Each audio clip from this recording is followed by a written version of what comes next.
For English subtitles, activate the subtitle button, please.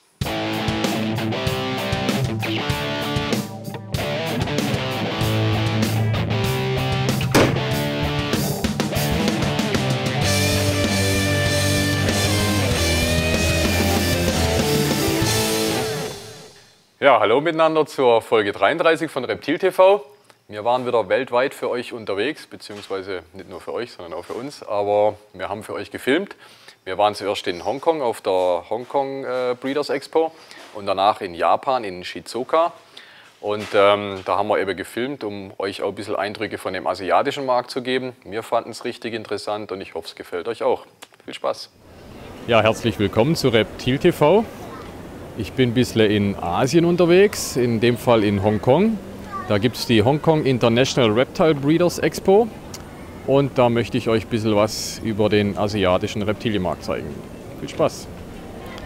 So, hier haben wir eine witzige chinesische Erfindung. Hier ist so Molche und Froschfischen. Das gucken wir uns jetzt mal von Namen an. Das ist eigentlich eine witzige Sache. Mal davon ausgehen, dass ich hoffe, dass die Frösche und Molche nicht so sehr gequält sind.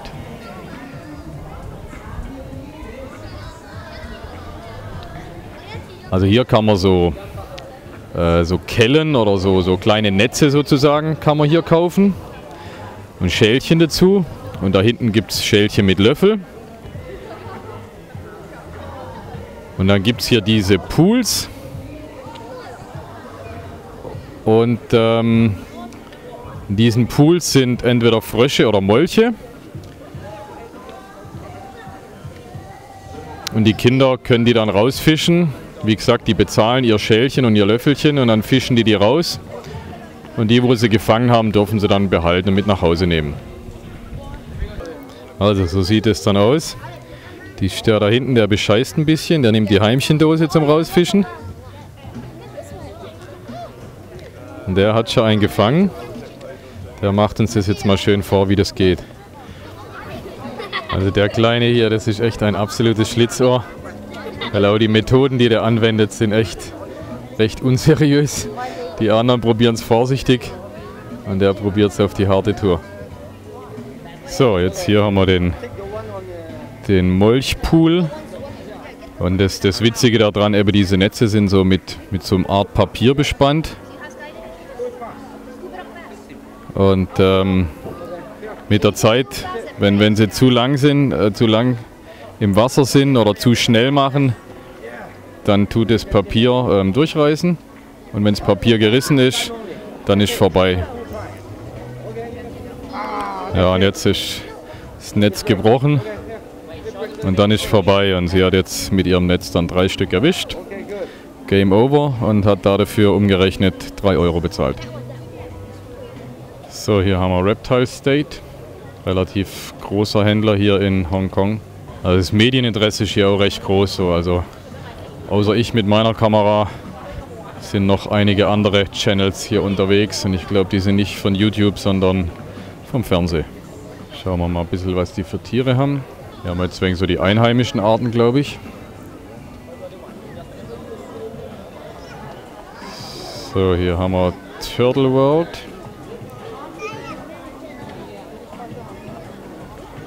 Wie der Name schon sagt, machen die viel mit Wasserschildkröten. Recht viele Afrikaner sieht man hier, also Pardalis sulcata hat es eigentlich einen Haufen. Erschreckend ist ein bisschen das Wissen, was sie hier haben über die Haltung, also gerade Landschildkröten. Ich hatte so viel am Stand, die mich gefragt haben, was essen die überhaupt. Die haben seit Jahren eine Schildkröte, höckerig wie die Schweizer Alpen. Keine Ahnung über Haltung, Calcium, Vitamine, UV-Licht, Fütterung, also absolut katastrophal. Und selbst wenn die dann hier zum Tierarzt gehen, der Tierarzt, der weiß es auch nicht viel besser. Der empfiehlt dann, sie sollen Pellets füttern, weil sie dann keinen Darmverschluss kriegen. Ja, und das ist unser Stand hier. Tollerweise waren die CITES hier nicht rechtzeitig fertig in Hongkong. Das heißt, ich bin hier völlig ohne Tiere. Beziehungsweise die Börse geht Samstag, Sonntag, Montag und mit etwas Glück bekomme ich am Montag Mittag meine Tiere, kann dann also noch was verkaufen. Ja, und wir haben uns jetzt halt so beholfen, dass wir einfach Plakate mitbringen, was wir für Tiere haben und anbieten. die dann theoretisch am Montag kommen. Und ich hoffe, dass so bis Montag ein bisschen das Interesse geweckt wird hier. Hier haben wir wegen unser Reptil TV laufen, unsere Fangemeinde gleich mal um ein paar Milliarden Menschen zu erhöhen. So, und wir sehen, die Asiaten legen Wert auf gute Qualität. Deswegen gibt es hier die Heizkabel von M&S Reptilien. Und das Ganze ist nicht mein Stand, sondern asiatischer Händler. Ja, hier kommt auch der Familiencharakter nicht zu kurz. Also es sind unheimlich viel Familie mit Kindern hier. Also ich würde mal sagen, so das Fachpublikum oder eigentliche Terrarianer sind vielleicht 10% und 90% sind Familie mit Kindern, die einfach mal Schildkröten erleben wollen. Ne? Und dann gibt es halt hier auch so einen Streichelzoo, wo man wegen Schildkröten anschauen kann. Und hier das kleine Mädel ist hier auch gerade am Füttern. Ne? Was hier auch ganz witzig ist, hier haben wir so ein Beatles-Haus. Da verlangen sie Eintritt und dann können die Kiddies oder auch die Erwachsenen können da reingehen und wenn Käfer anschauen, beziehungsweise ich glaube, sie dürfen dann sogar Käfer fangen und die gefangenen Käfer dürfen sie mit nach Hause nehmen und müssen aber ein bisschen Geld dann dafür bezahlen. Jetzt gehen wir mal rein in das Beatles-Haus, gucken, ob wir auch ein paar Käfer finden. Können wir schon ein paar Käfer sehen, das sind irgendwelche, gehören wohl zu den Großkäfern, habe ich mir vorher erklären lassen. Jetzt mal schauen, wir haben hier den Martin von Pet Factory aus Deutschland. Der kennt sich gut aus mit Käfern. Den werden wir nachher mal kurz wegen interviewen zu diesen Käfern. Also die sitzen jetzt hier auch zum Teil auf dem Boden rum. Ich muss aufpassen, dass ich hier mit meiner Kamera nicht blind rumlaufe und irgendwelche Käfer zertrete. Nicht, weil ich sie dann bezahlen müsste, sondern weil es einfach schade um die schönen Käfer wäre. Und weil sie dann mit mir schimpfen. So, also ich bin jetzt hier mit Martin Höhle. Er ist einer der führenden deutschen Käferexperten und auch Käfervertreiber. Und ja, da kann er uns einfach ein bisschen was über die Käfer erzählen. Hi erstmal Martin. Ja, hallo Stefan. Das ist ja fast wie ein Familientreffen hier in Hongkong. Wir sind also als Deutsche super repräsentiert hier. Und ja, ich habe ja, wie du schon bemerkt hast, den Spitzennamen German Giant eingefangen hier. Obwohl ich eigentlich mit kleinen Tieren arbeite, die auch wunderbar hier auf deinem Mikrofon Platz nehmen können im Übrigen. Ich hoffe, die stören den Ton jetzt nicht. Das kann sein, ich glaube, Ton, ja, nee. Ja, das wird nicht passieren. So sitzt.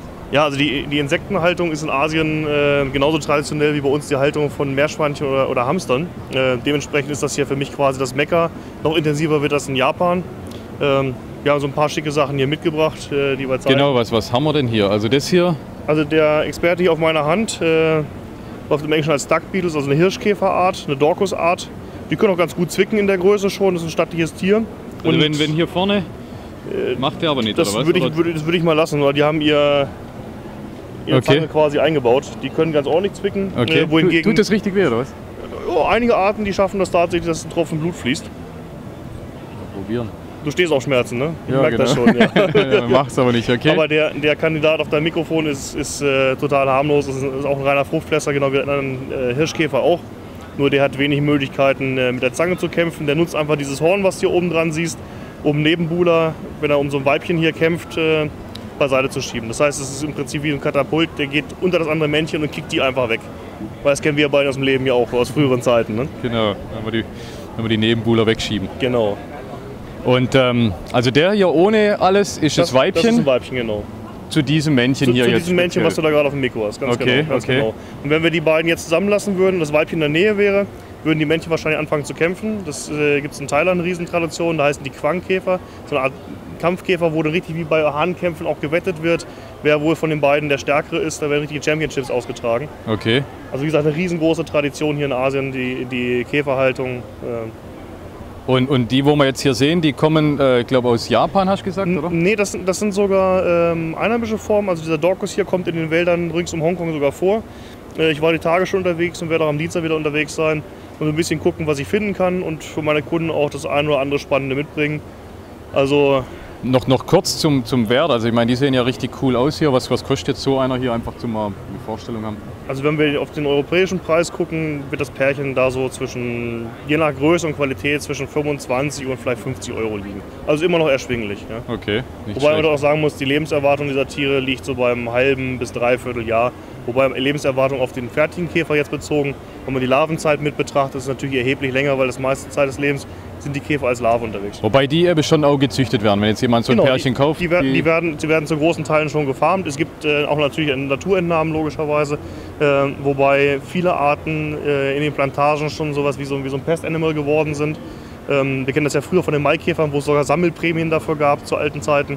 Genauso gibt es hier eine Absammlung aus den Bananenplantagen zum Beispiel, wo die Pflanzen stark schädigen und wo es Überpopulationen gibt. Okay, noch kurz was zu der Show hier. Wie ist dein Eindruck? Was sagst du zu der Show hier? Also Hongkong ist nach wie vor die Drehscheibe für den asiatischen Markt. Hier geht unter anderem das Business mit Japan. Hier ist China Mainland, also das Festland, ganz stark vertreten. Aber wir haben auch Leute aus den Philippinen, hier aus Thailand. Also der ganze asiatische Raum ist vertreten. Und ich denke, dass hier ist wirklich noch ein schlafender Markt, der gerade erst wach wird. Wo man eben auch wegen so Asiaten kennenlernen kann, ja, oder das asiatische Hobbybereich. Ist eine super Kontaktbörse eben für Leute, ja, die im Business tätig sind. Okay, danke ich dir. Viel Spaß noch. Und, aber den gibt's schon wieder, ja, ne? Pass auf deine Nöte, den schleppe ich jetzt so mit. Viel Spaß mit dem. Okay. So, hier haben wir einen Stand, der das Ganze recht schön aufzieht, finde ich. Die Firma heißt Reptile State. Kommen meines Wissens hier aus Hongkong. Also wir haben hier Taschen, Gürtel. Muss ehrlich zugeben, ich kann auch gerade nicht erkennen, was es für Leder ist. Ich meine, doch da oben haben wir auf jeden Fall ein Netzpython, einen Procamerus. Der eine Gürtel hier ist auch Procamerus. Das Erschreckende, die Gürtel 150 bzw. 250 Hongkong-Dollar. Das Ganze sind also 23 bzw. 13 Euro, was so ein Gürtel kostet. Hier haben wir das Ganze noch im Glas. Ausschaut drum. Und hier so der Kleinkram. Taschen, Geldbeutel. So, also die probieren hier schon auch den Artenschutz zu propagieren. Da schreiben sie aus, was man eben nicht handeln darf, und verteilen auch diese Prospekte. Lag bei uns überall am Stand aus, was man nicht handeln darf. Frage ich mich mit den Handtäschchen, die haben sie wahrscheinlich übersehen beim Austeilen. Aber ja, nicht zu viel Ironie, weil andererseits ist es ja schön, wenn sie tatsächlich, die Asiaten sind nicht gerade berühmt dafür, den Artenschutz ernst zu nehmen. Und wenn sie hier das bisschen propagieren, dann ist das doch immerhin schon mal ein erster Schritt in die richtige Richtung. So, ich bin jetzt hier mit der Erika und mit dem KK. Genau, er muss hier noch meine Kleiderordnung herstellen, dass wir die Schildchen schön sehen. Erika und KK sind die Veranstalter von der Hongkong International Reptile Expo. Und jetzt wollen wir uns einfach mal kurz fragen, wie die Show läuft und wie sie zufrieden sind. So, Erika, KK, how is the show this year? Everything going fine? How you like it? Oh, this year going fine, and everything is smooth. It's only but this year the weather in Hong Kong is not so good, so I hope today much more visitor. Yeah. So you mean if the weather is outside is too much rain or something, people don't come too much, or what? Yeah, usually this. Okay. And what people are coming here to the show? You have mainly Chinese people, or they come from everywhere in the world, or where are people from? Maybe Erika tell us where the people are from. Yes, we have people from the mainland China and Hong Kong and some around the Southeast Asia. So mainly Asian customer reptile people are here. So for the Asian market, is the show to be, or what? Yes, some is hobbies and some is the family and also the business owner. Okay. Ja, für uns sind natürlich, oder wenn wir hier verkaufen wollen, die Familien weniger interessant, die machen ein bisschen Umsatz, aber wir freuen uns natürlich, wenn die Reptilienleute hier kommen, sei es die Privaten oder die Shopbesitzer. Okay, so see you next year at the Hong Kong Show. Thank you. Wenn ihr hinter mich schaut, seht ihr, dass ich nicht in Hamm bin und auch nicht in Hongkong. Wir sind hier auf der Reptile Japan Breeders Expo. Noch kurz zu meinem eigenartigen Outfit. Ich bin hier also nicht im Fußballstadion, sondern mein japanischer Partner oder Freund hier, der hat gemeint, die Japaner stehen wahnsinnig auf Deutschland und auf deutschen Fußball. Deswegen hier das Trikot der deutschen Fußballnationalmannschaft. Wäre ein toller Werbegag, meint er. Und ich mache ja alles, damit wir unsere Brötchen hier verdienen. Ne? Deswegen dieses leicht alberne Outfit nach meinem Geschmack. Ja, kurz zur Japan Expo. Wir wollen euch hier ein bisschen rumzeigen. Ein paar interessante Sachen. Wir waren letztes Jahr schon hier und ich hoffe, es gefällt euch. Viel Spaß.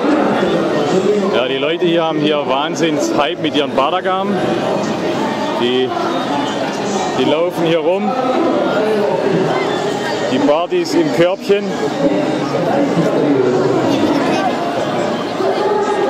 Die andere auf der Schulter. Also unheimliche Vermenschlichung von den Tieren eigentlich. Gell? Hier sehen wir zwei schöne Kunden von mir, die sich gerade Tiere auswählen. So, im Hintergrund sehen wir wie letztes Jahr auch schon die Meeresschildkröten. So, ich bin jetzt hier mit Ken Kuberski, KGB Reptiles. Er kommt von Kanada. Also wir sehen, die Börse hier ist schon international. Und wenn ihr schon mal einen Menschen sehen wolltet, der unendlich reich ist, dann schaut euch den Ken an. Ihr werdet gleich wissen, wieso. Ken? Yes. You told me you have quite a bunch of bananas. Bunch of bananas. How many bananas do you have? I have six. 6 bananas. Also dieser Mensch hat 6 Banana Balls, darunter ein Männchen, one male, 5 female. Okay, ein Mann, 5 Weibchen, Banana Balls. Also wenn ihr mal im Kopf zusammenrechnet, allein diese Banana Balls sind schon, ich weiß nicht, 200.000 Euro oder was wert oder 150.000. So sieht ein steinreicher kanadischer Ballpython-Züchter aus.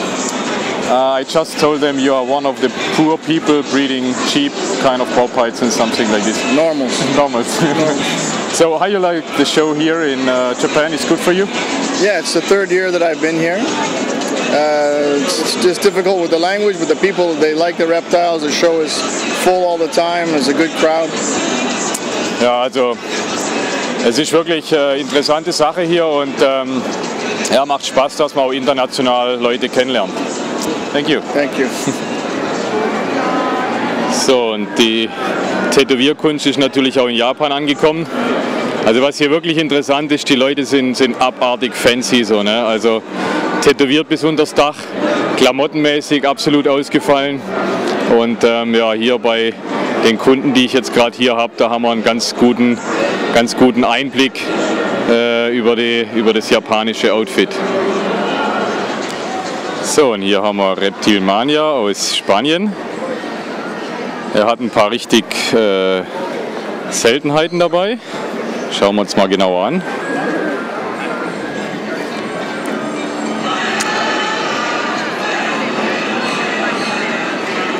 Jetzt macht uns mal so ein Böckchen auf, dass wir die sehen. Ja, mein definitiv hübsche Kerle. So wie ich mitgekriegt habe, kommen die aus Mexiko, Baumbewohner.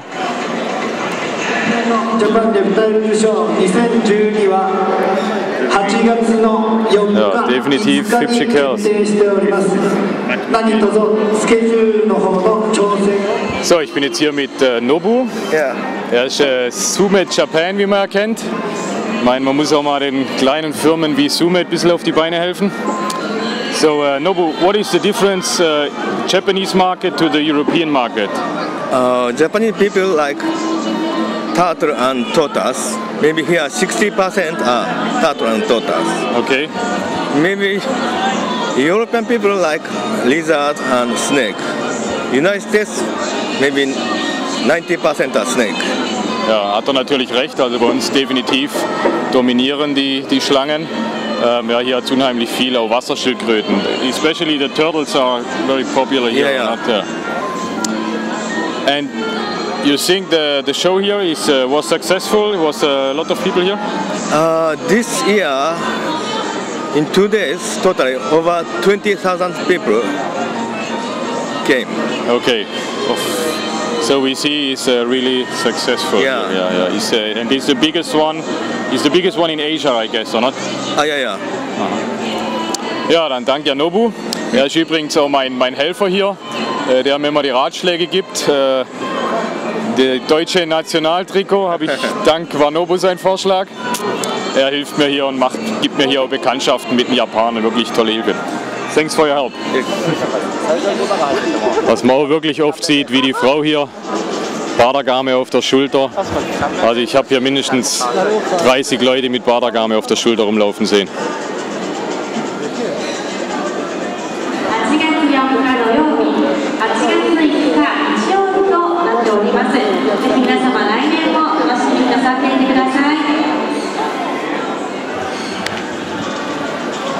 Hier unten ist die Froschetage und den ganzen Tag haben wir diese Ansagen übers Mikrofon. Ne?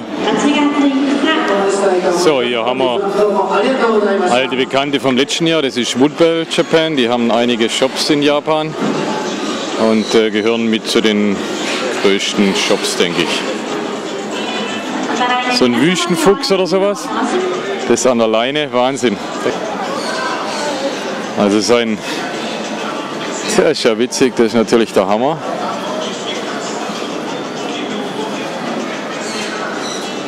Also ich habe sowas noch nie gesehen. Ich meine, wie gesagt, ich bin nicht der Säugetierexperte, aber sowas völlig fremd.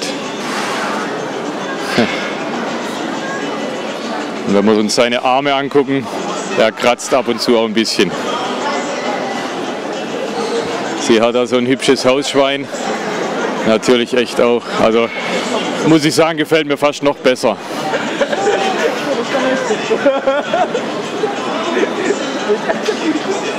Der ist richtig cool, also sowas würde mir bald noch besser gefallen wie so ein Riesenhamster. Der ist gut. Er hier macht Schausteller mit seinem Schwarzkopfpython. Er freut sich, dass er mordszahm wäre.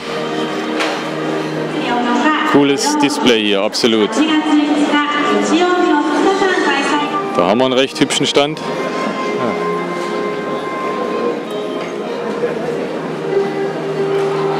Ja, richtig schön gemacht der Stand, finde ich so.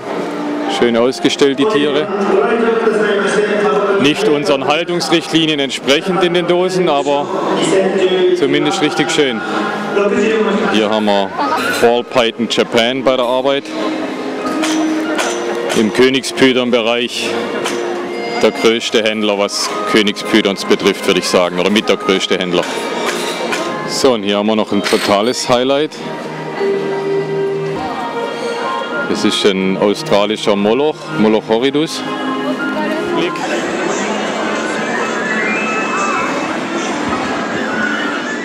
Wir sind wieder daheim in Deutschland, zurück aus Asien. Berücksichtigt ein bisschen andere Länder, andere Sitten. Es gibt da bestimmt einige Punkte, wo wir Deutsche sagen, um Gottes Willen, wie kann man das so machen oder die Tiere so halten. Wie gesagt, andere Kultur, andere Sitten, beziehungsweise beherzigt den Spruch, wer hinausgeht, die Welt zu verbessern, gehe erst dreimal ums eigene Haus. Außerdem haben wir Reptil TV Folge 19 bis 33 auch wieder auf Blu-ray und DVD gepresst. Wer sich es am Stück angucken will, kann es bei uns bestellen. Jo dann, bis zum nächsten Mal. Denkt dran, check my balls und checkt meine DVDs.